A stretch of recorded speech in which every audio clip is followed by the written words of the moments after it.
Detrás de las caretas De los que prefieren, eligen, les conviene, necesitan ser invisibles.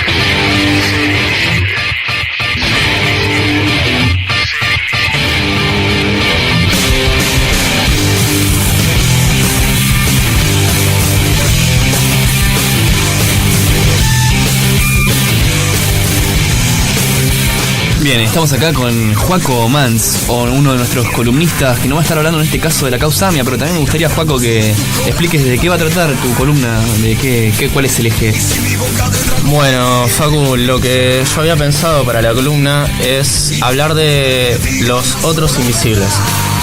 Porque nosotros en este programa hablamos de los invisibles, de los marginados, los excluidos, los que no tienen voz, los que están afuera del sistema y no se reconocen sus derechos, ¿no? Pero yo quiero traer la idea de que hay otros invisibles, que son las personas que manejan los hilos del sistema, por decirlo así, que no tienen cara.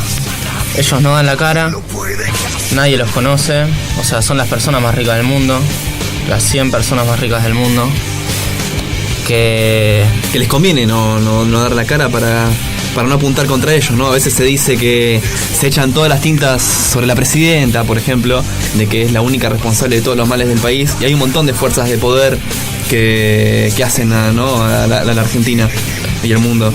Claro, esa es la idea, no quedarse en que el poder político es el único. Claro, es un poder, es cierto, pero además de ese poder, y muchas veces por arriba de ese poder, hay poderes fácticos porque no son elegidos, están todo el tiempo ahí, y que condicionan a esos políticos muchas veces. Uno de los casos es el fondo buitre Paul Singer, que es una de las personas más ricas del mundo que casi pone en jaque a un país con 40 millones de personas.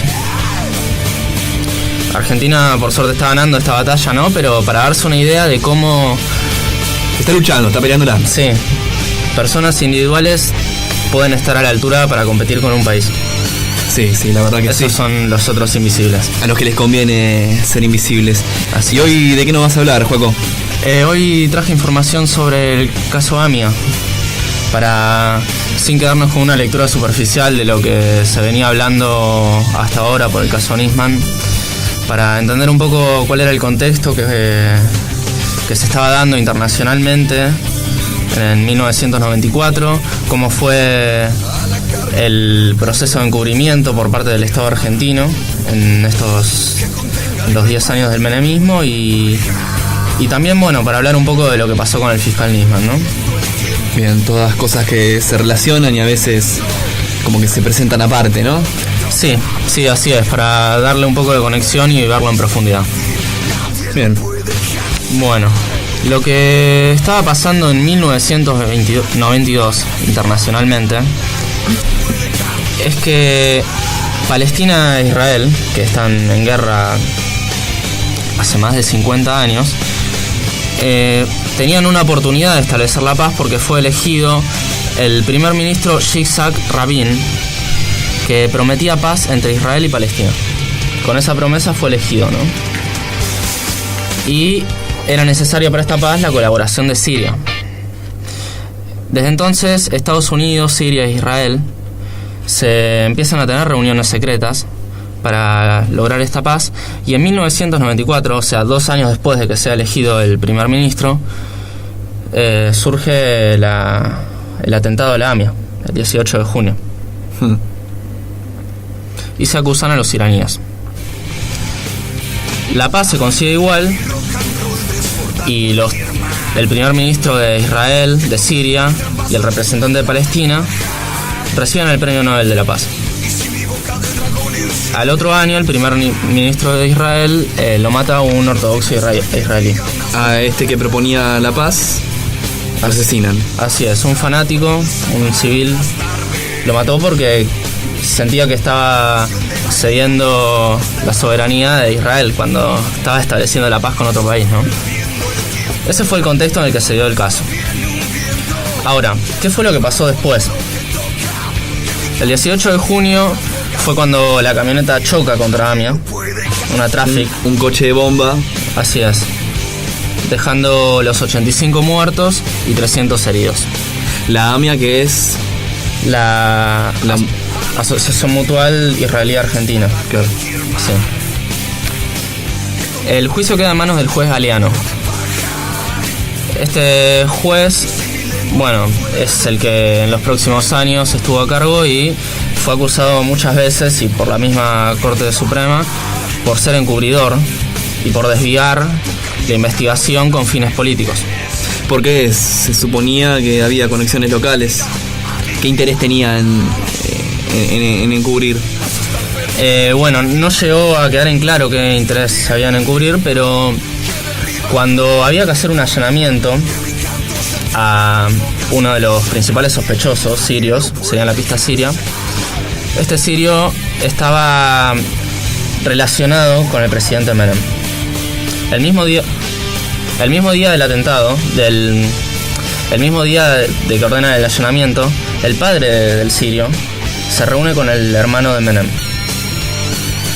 Esto es lo que hace que el jefe de la Federal, el Fino Palacios, que después fue nombrado como por Macri para jefe de la Policía Metropolitana, lo llame por teléfono a este sospechoso y le dice: mira, te van a allanar. ¿Qué es lo que pasa? Llega la policía y el sospechoso no estaba en la casa y no encontraron ninguna prueba incriminatoria. Ya estaba avisado. Así es. Después el juez Galeano es el que tenía la causa, ¿no? Se conocen cámaras ocultas. Se conocen cámaras ocultas en 1997.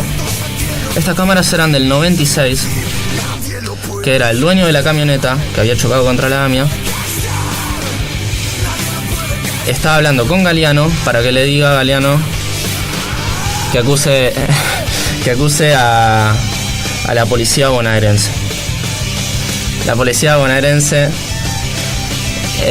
fue acusada por Televín a un entramado por detrás y nunca ningún sospechoso, o sea, todavía no se sabe qué fue lo que pasó ni nada.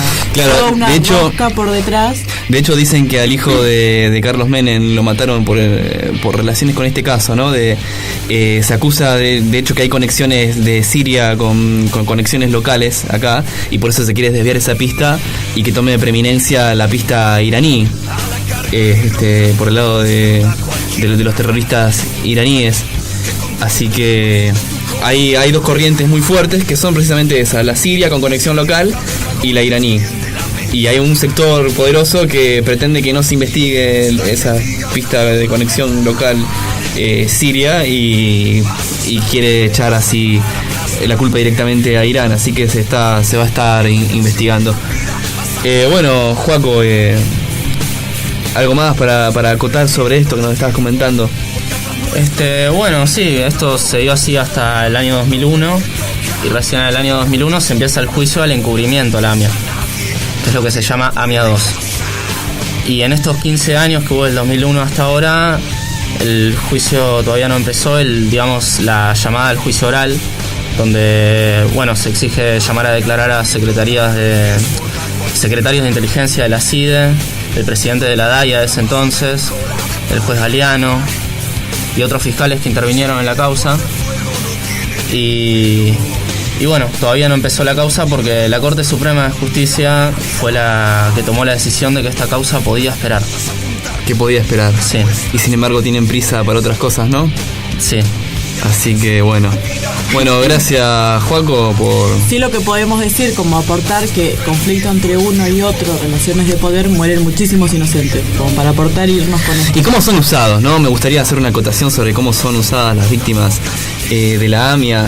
De hecho, bueno, el 18F, ¿no? Este mentado 18F, sí, que había fiscales y personajes de la justicia, de la llamada justicia impresentables, que colaboraron con este encubrimiento, que se arrogaban ahí como que estaban no por la impunidad tanto de la muerte de Alberto Nisman, Y cómo, ¿no? Tras esa bandera de la AMIA, de la no impunidad, defendían otros intereses más propios quizá. Pero bueno, es un tema para seguir desarrollando con más profundidad, ¿no? En próximos programas, porque seguramente va a estar en el tapete durante mucho tiempo esto de Alberto Nisman, que era el fiscal encargado de investigar, ¿no? Lo de la AMIA. Así que bueno, vamos a seguir escuchando. Gracias, Joaco, por tu columna. Ahora vamos a dar teléfono.